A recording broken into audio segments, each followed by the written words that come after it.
ও বান্দা, তোর এত টেনশন কিসের রে?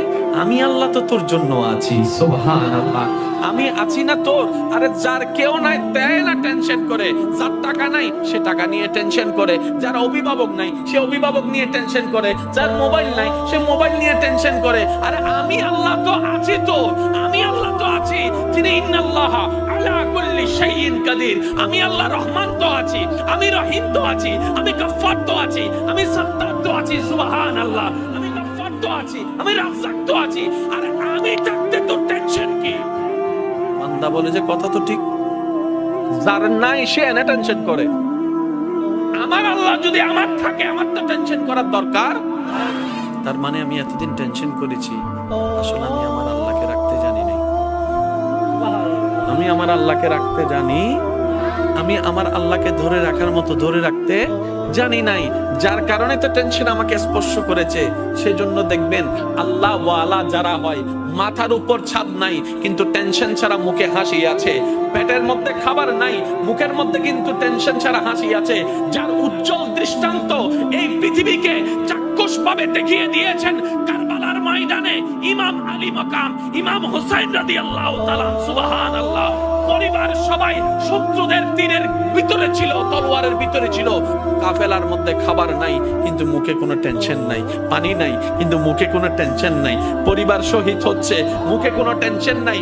জগৎ জিজ্ঞেস করে, ও ইমাম হুসাইন, এই কঠিন মুহূর্ত আপনি এত খুশি মনে আছেন কিভাবে?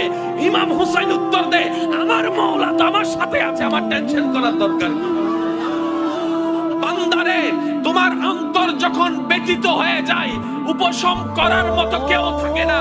দুঃখ ভুলার জন্য যখন তুমি তোমার আপনা মানুষের হাতটা ধরে দুঃখ ভুলার চেষ্টা করো, 2 দিন পরে দেখা যায় সে আপনা মানুষটাই অন্যের সাথে হাত মিলিয়ে তোমার সাথে প্রতারণা করে, তোমাকে ধোঁকা দেওয়ার চেষ্টা করে। কথা বলেন ঠিক কি না? বান্দারে, তুমি যখন অশ্রুসিক্ত নয়নে কান্না করতে থাকো, কার জন্য কি করেছি, কে আমার জন্য কি করেছে, সেই হিসাব মিলাতে মিলাতে বান্দা একবার দেখো না আমি রবের দিকে। সুবহানাল্লাহ, একবার তাকাও তোমার মনের চোখ দিয়ে আমি রবের দিকে। তুমি আমাকে ডাকো নাই কিন্তু আমি ফজরের নামাজ না পড়া সত্ত্বেও তোমাকে ফজরের নাস্তার ব্যবস্থা করে দিয়েছিলাম। সুবহানাল্লাহ। বান্দা, তুমি আমার জমিনে দাঁড়িয়ে 1000 গুনাহ করেছো আমার আদেশ অমান্য করে, কিন্তু আমি তোমার পা ভেঙে দিই নাই, বরং হাঁটার জন্য শক্তি দিয়েছি। বান্দারে, তোমার প্রতিটা মুহূর্তে কেউ তোমার খেয়াল রাখে নাই, আমি রহমানের রহমত তোমার খেয়াল রেখেছে। সুবহানাল্লাহ।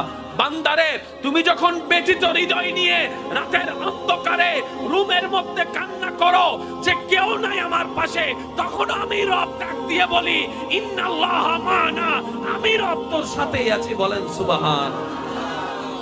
ফাযকুরুনি, তুই বান্দা আমাকে ডাকতে দেরি, আযকুরুকুম, সারা দিতে আমার দেরি হবে না। ফাযকুরুনি, বান্দা তুই আমাকে স্মরণ করতে দেরি, আযকুরুকুম, তোকে স্মরণ করতে আমার দেরি হবে না।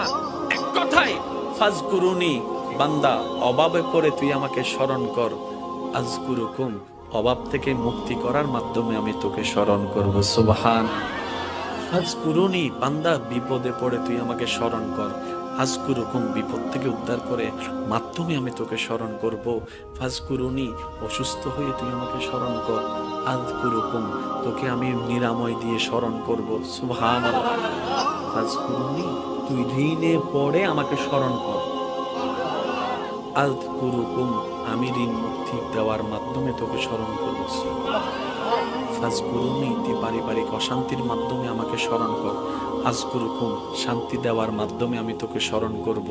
ফাযকুরুনি, বউয়ের অত্যাচার, স্বামীর অত্যাচার, এলাকার অত্যাচার, পরিবারের অত্যাচার, বাবা চাচা মামার অত্যাচারে তুই ধৈর্য ধরে আমাকে স্মরণ কর, আযকুরুকুম, বিজয়ের দেওয়ার মাধ্যমে আমি তোকে স্মরণ করব। হো, আপনাকে আমাকে রবের দিকে নিয়ে যায়, যে কষ্ট আপনাকে আমাকে নামাজের সিজদার দিকে নিয়ে যায়, যে যন্ত্রণা আপনাকে আমাকে তাহাজ্জুদ নামাজের দিকে নিয়ে যায়, যে দুঃখ কষ্ট যন্ত্রণা আমাদেরকে আল্লাহর সবরের দিকে নিয়ে যায়, সেই দুঃখ কষ্ট বাহ্যিকভাবে দুঃখের হলো, পরকালের চোখ দিয়ে তাকালে দেখবেন প্রত্যেকটা জায়গায় নিয়ামত আর নিয়ামত। কেমন নিয়ামত? ওই দুঃখটা আসার কারণে আপনি ধৈর্য ধরেছেন, ধৈর্য ধরার কারণে আল্লাহর প্রিয় হতে শুরু করেছেন, ওই